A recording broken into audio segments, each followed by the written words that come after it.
அனைவருக்கும் இனிய காலை வணக்கம். என் பெயர் தஸ்வி.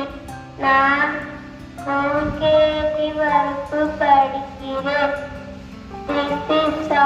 தமிழ்நாடு, அரியலூர், செங்கல்பட்டு, சென்னை, கோயம்புத்தூர், கடலூர், தர்மபுரி, திண்டுக்கல், ஈரோடு, கள்ளக்குறிச்சி, காஞ்சிபுரம், கன்னியாகுமரி, கரூர், கிருஷ்ணகிரி, மதுரை, திருவனந்தபுரம், நாமக்கல், நாகப்பட்டினம், நீலகிரி, பெரம்பலூர், புதுக்கோட்டை, ராமநாதபுரம், நாமக்கல், சேலம், சிவகங்கை, தென்காசி, தஞ்சாவூர், தேனி, திருவள்ளூர், திருவாரூர், தூத்துக்குடி, திருச்சிராப்பள்ளி, திருநெல்வேலி, திருப்பத்தூர், திருப்பூர்,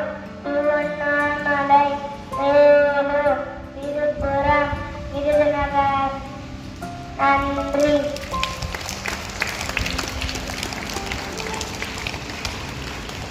அனைவருக்கும் வணக்கம்.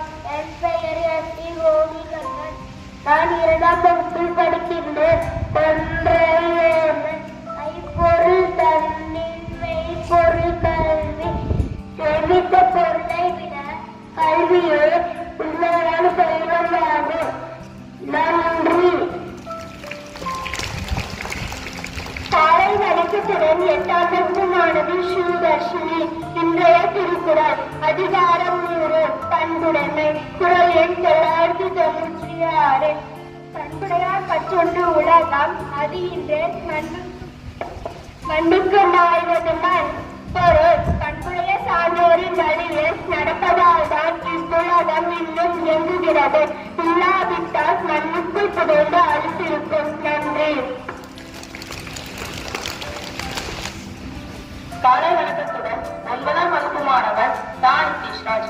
இன்றைய பொன்மொழி: ஒரு நாடு ஊழலற்றதாகவும் அழகான மனதை கொண்ட மனிதர்களுக்கான நாடாகவும் மாற வேண்டுமானால் 3 பேர் தேவை. அவர்கள் தாய், தந்தை மற்றும் ஆசிரியர். கூறியவர் டாக்டர் APJ அப்துல் கலாம். நன்றி.